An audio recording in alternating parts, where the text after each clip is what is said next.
So, and so, right? Based on that poem by Edgar Guest. That's the word I'm trying to think of.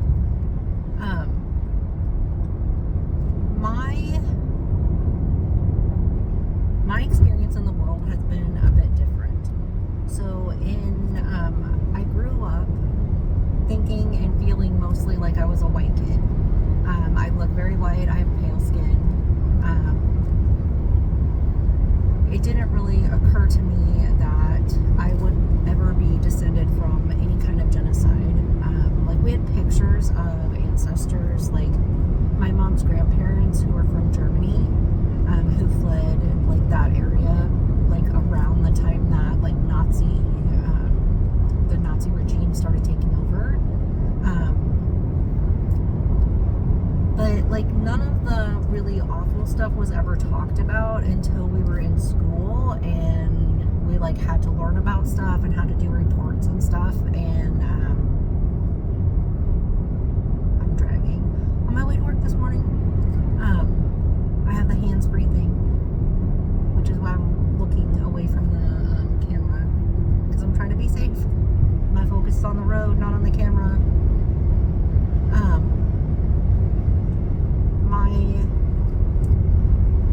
I did my DNA and my kiddo's DNA just so like we could get that understanding of like who and where we come from. Like, there are things like my dad has passed away. We only were around his parents like once or twice. His grandparents were passed away before we like could ever meet them or ever know them. And I have an autoimmune disease, and they say autoimmune disease can be hereditary. So I'm like, okay, let's check that out. So I found out that I'm actually descended from the Cherokee Trail of Tears, and within the last 5 years we did the DNA kits, and like that has been extremely eye-opening. Like so you're telling me I'm super white because of genocide? Oh, okay. Well, that explains why, like, in our family, like, talking about racism and treating people equally was a big deal. On my mom's side, anyways. Dad was a little different in his younger years while we were growing up. He did soften and change a whole lot, like, the last few years of his life. But,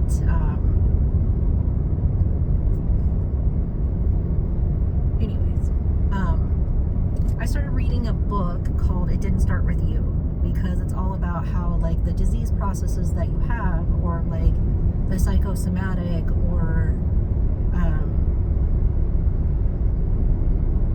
like, psychotherapy, what's the word I'm looking for? Like, the psychological issues that you have could be from an ancestor. It could be, like, something passed along. And in that book called It Didn't Start With You by Mark Wolin, he talks about how, like, your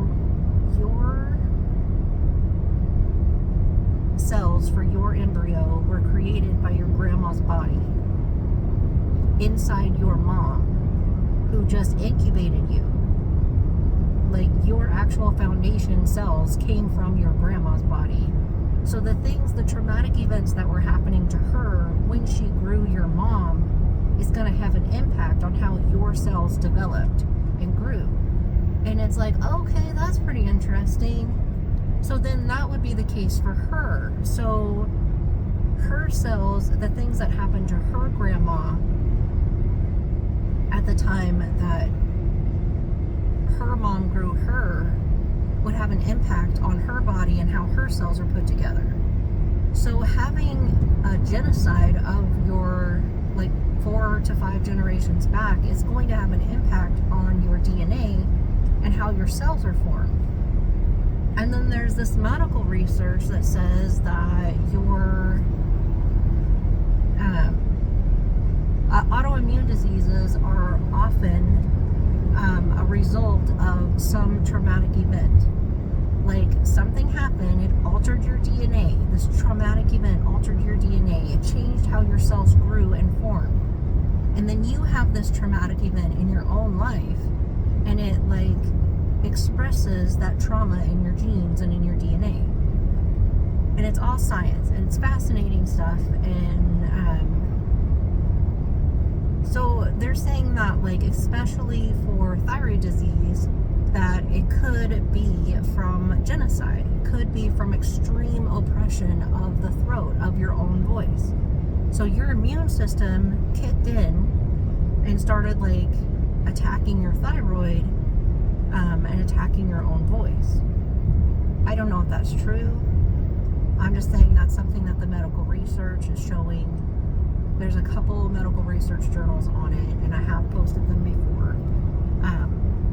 So, like, something that I've noticed here, and that is like a thing in like around the world, there's like this term called systemic racism. There's this term where we talk about genocide and things that are handed down in the bloodlines of like lessons learned, and how that can have an impact on who you are and the things you say and how you view the world.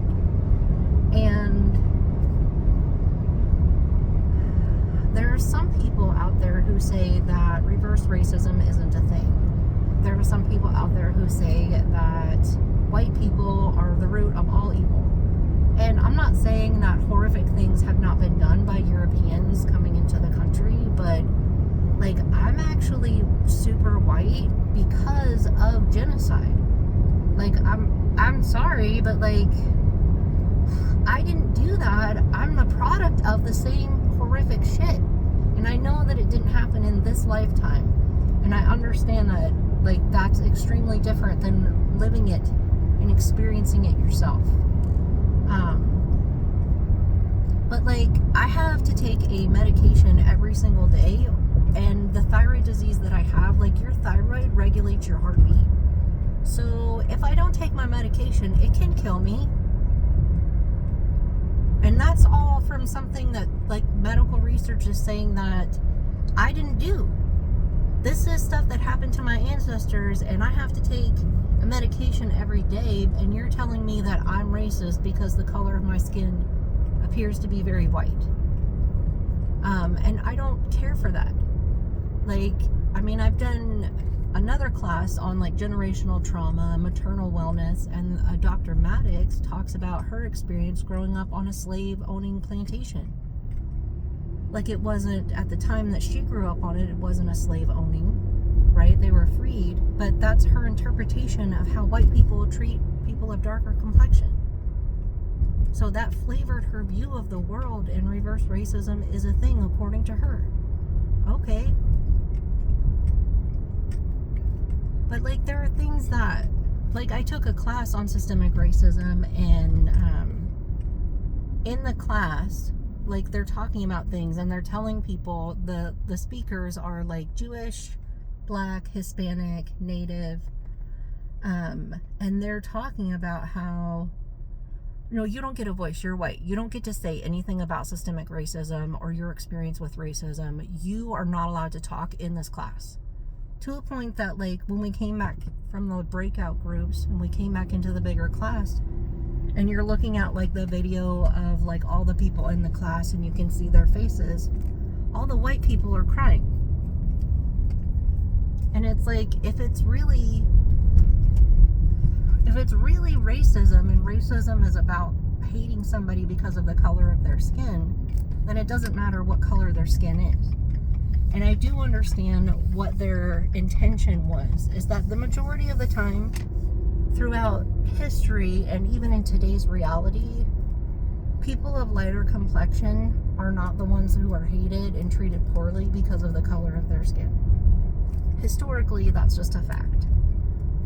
However, I don't think that hating somebody because of their color of their skin and giving back that equal amount of hate is ever going to heal anything. Right? Like, then you become those little dolls where like one fits on top of the other and on top of the other and on top of the other, and like, that wound of racism and hate is just festering inside of you. That's just my perspective.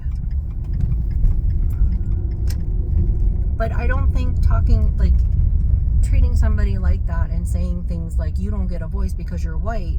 Well, I mean, so my ancestors who were Cherokee didn't get a voice because they were Cherokee and natives and animals, and the Christian Bible didn't have any definition of a native person, of a red man. So they didn't get a voice, and I still don't get a voice in this life because I'm white. And it's like, F you. I don't want to hear anything you have to say now.